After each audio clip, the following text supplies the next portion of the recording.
Hansel and Gretel. Hard by a great forest dwelt a poor woodcutter with his wife and his 2 children. The boy was called Hansel, and the girl Gretel. He had little to bite and to break, and once when great scarcity fell on the land, he could no longer procure daily bread. Now when he thought over this by night in his bed, and tossed about in his anxiety, he groaned and said to his wife, "What is to become of us? How are we to feed our poor children when we no longer have anything even for ourselves?" "I tell you what, husband," answered the woman, "early tomorrow morning we will take the children out into the forest to where it is the thickest. There we will light a fire for them and give each of them 1 piece of bread more, and then we will go to our work and leave them alone. They will not find their way home again, and we shall be rid of them." "No, wife," said the man, "I will not do that. How can I bear to leave my children alone in the forest? The wild animals would soon come and tear them to pieces." "Oh, thou fool," said she, "then we must all 4 die of hunger. Thou mayest as well plane the planks for our coffins." And she left him no peace until he consented. "But I feel very sorry for the poor children all the same," said the man. The 2 children had also not been able to sleep for hunger, and had heard what their stepmother had said to their father. Gretel wept bitter tears, and said to Hansel, "Now all is over with us." "Be quiet, Gretel," said Hansel. "Do not distress thyself. I will soon find a way to help us." And when the old folks had fallen asleep, he got up, put on his little coat, opened the door below, and crept outside. The moon shone brightly, and the white pebbles which lay in front of the house glittered like real silver pennies. Hansel stooped and put as many of them in the little pocket of his coat as he could possibly get in. Then he went back and said to Gretel, "Be comforted, dear little sister, and sleep in peace. God will not forsake us." And he lay down again in his bed. When day dawned, but before the sun had risen, the woman came and woke the 2 children, saying, "Get up, you sluggards, we are going into the forest to fetch wood." She gave each a little piece of bread and said, "There is something for your dinner, but do not eat it up before then, for you will get nothing else." Gretel took the bread under her apron, as Hansel had the stones in his pocket. Then they all set out together on the way to the forest. When they had walked a short time, Hansel stood still and peeped back at the house, and did so again and again. His father said, "Hansel, what art thou looking at there, and staying behind for? Mind what thou art about, and do not forget how to use thy legs." "Ah, father," said Hansel, "I am looking at my little white cat, which is sitting up on the roof, and wants to say goodbye to me." The wife said, "Fool, that is not thy little cat, that is the morning sun, which is shining on the chimneys." Hansel, however, had not been looking back at the cat, but had been constantly throwing one of the white pebble stones out of his pocket on the road. When they had reached the middle of the forest, the father said, "Now, children, pile up some wood, and I will light a fire, that you may not be cold." Hansel and Gretel gathered brushwood together as high as a little hill. The brushwood was lighted, and when the flames were burning very high, the woman said, "Now, children, lay yourselves down by the fire and rest. We will go into the forest and cut some wood. When we have done, we will come back and fetch you away." Hansel and Gretel sat by the fire, and when noon came, each ate a little piece of bread. And as they heard the strokes of the wood axe, they believed their father was near. It was not, however, the axe. It was a branch which he had fastened to a withered tree, which the wind was blowing backwards and forwards. And as they had been sitting such a long time, their eyes shut with fatigue, and they fell fast asleep. When at last they awoke, it was already dark night. Gretel began to cry and said, "How are we to get out of the forest now?" But Hansel comforted her and said, "Just wait a little until the moon has risen, and then we will soon find the way." And when the full moon had risen, Hansel took his little sister by the hand, and followed the pebbles which shone like newly coined silver pieces, and showed them the way. They walked the whole night long, and by break of day they came once more to their father's house. They knocked at the door, and when the woman opened it and saw that it was Hansel and Gretel, she said, "You naughty children, why have you slept so long in the forest? We thought you were never coming back at all." The father, however, rejoiced, for it had cut him to the heart to leave them behind alone. Not long afterwards there was once more great scarcity in all parts, and the children heard their mother saying at night to their father, "Everything is eaten again. We have 1/2 loaf left, and after that there is an end. The children must go. We will take them farther into the wood, so that they will not find their way out again. There is no other means of saving ourselves." The man's heart was heavy, and he thought, "It would be better for thee to share the last mouthful with thy children." The woman, however, would listen to nothing that he had to say, but scolded and reproached him. He who says A must say B likewise, and as he had yielded the first time, he had to do so a second time also. The children were, however, still awake, and had heard the conversation. When the old folks were asleep, Hansel again got up, and wanted to go out and pick up pebbles as he had done before, but the woman had locked the door, and Hansel could not get out. Nevertheless, he comforted his little sister, and said, "Do not cry, Gretel. Go to sleep quietly. The good God will help us." Early in the morning came the woman, and took the children out of their beds. Their bit of bread was given to them, but it was still smaller than the time before. On the way to the forest, Hansel crumbled his in his pocket, and often stood still and threw a morsel on the ground. "Hansel, why dost thou stop and look around?" said the father. "Go on." "I am looking back at my little pigeon, which is sitting on the roof and wants to say goodbye to me," answered Hansel. "Simpleton," said the woman, "that is not thy little pigeon. That is the morning sun that is shining on the chimney." Hansel, however, little by little threw all the crumbs on the path. The woman led the children still deeper into the forest, where they had never in their lives been before. Then a great fire was again made, and the mother said, "Just sit there, you children, and when you are tired you may sleep a little. We are going into the forest to cut wood, and in the evening, when we are done, we will come and fetch you away." When it was noon, Gretel shared her piece of bread with Hansel, who had scattered his by the way. Then they fell asleep, and evening came and went, but no one came to the poor children. They did not awake until it was dark night, and Hansel comforted his little sister, and said, "Just wait, Gretel, until the moon rises, and then we shall see the crumbs of bread which I have strewn about. They will show us our way home again."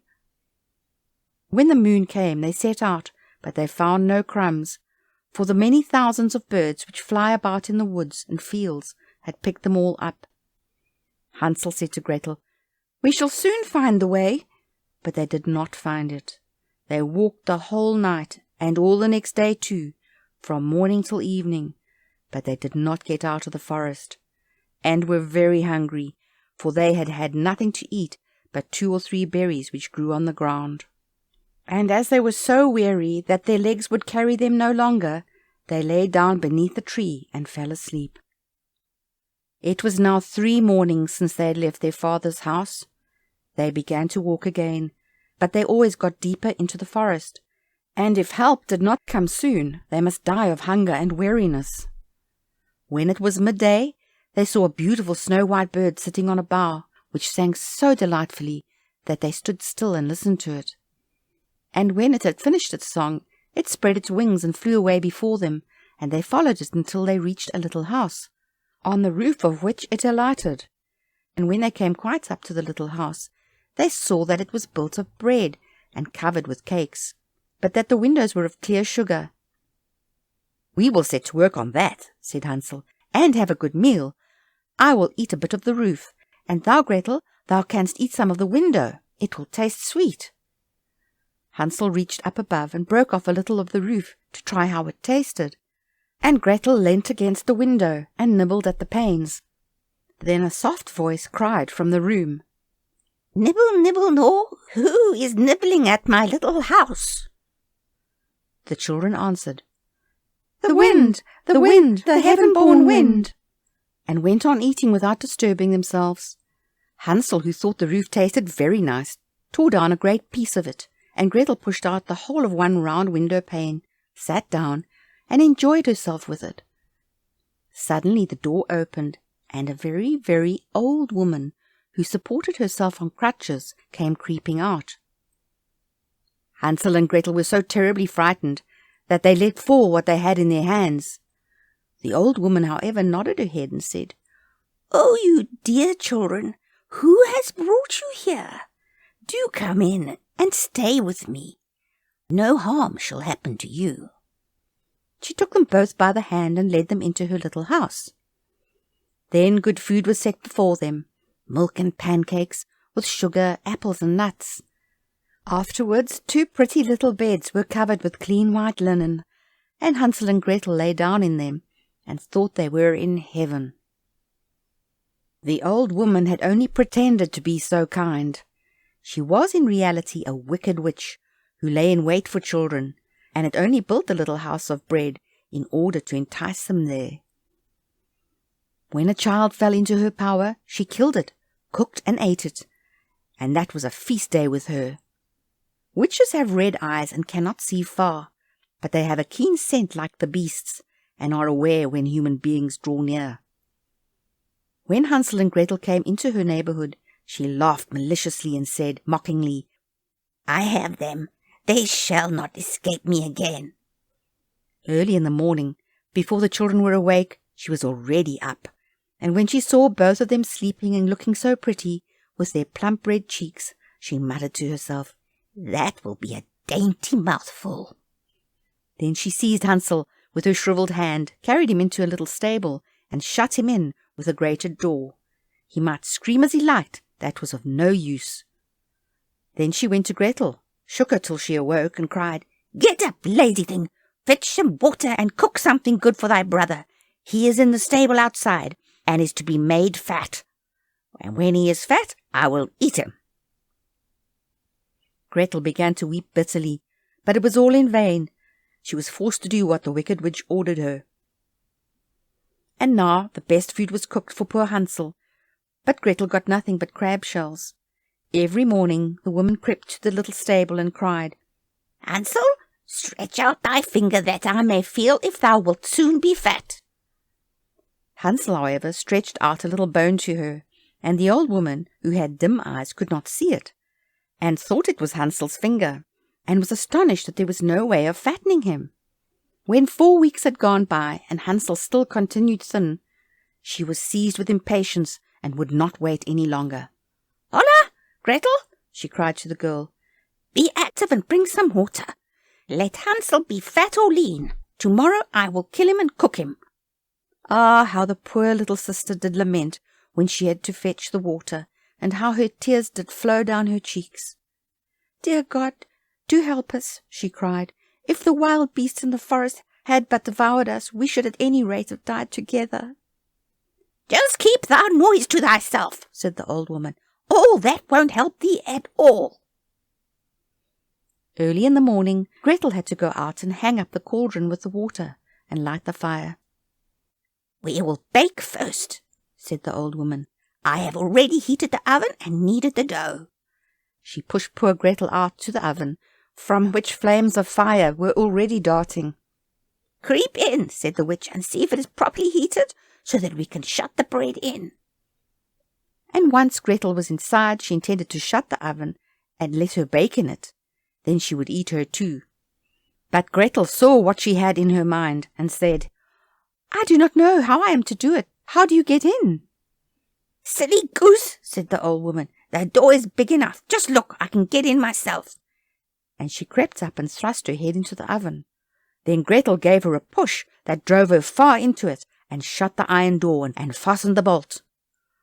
Oh, then she began to howl quite horribly, but Gretel ran away, and the godless witch was miserably burnt to death. Gretel, however, ran like lightning to Hansel, opened his little stable, and cried, "Hansel, we are saved! The old witch is dead!"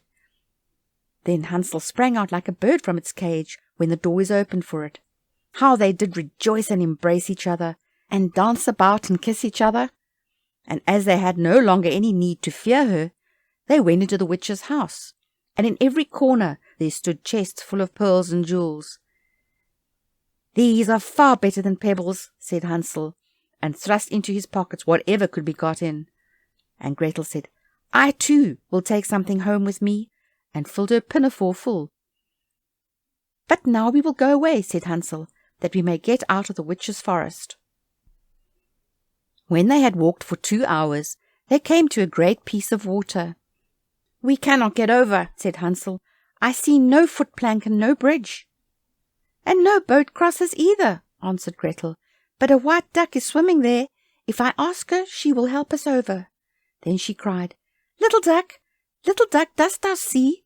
Hansel and Gretel are waiting for thee. There's never a plank or bridge in sight. Take us across on thy back so white." The duck came to them, and Hansel seated himself on its back and told his sister to sit by him. "No," replied Gretel, "that will be too heavy for the little duck. She shall take us across one after the other." The good little duck did so, and when they were once safely across and had walked for a short time, the forest seemed to be more and more familiar to them, and at length they saw from afar their father's house.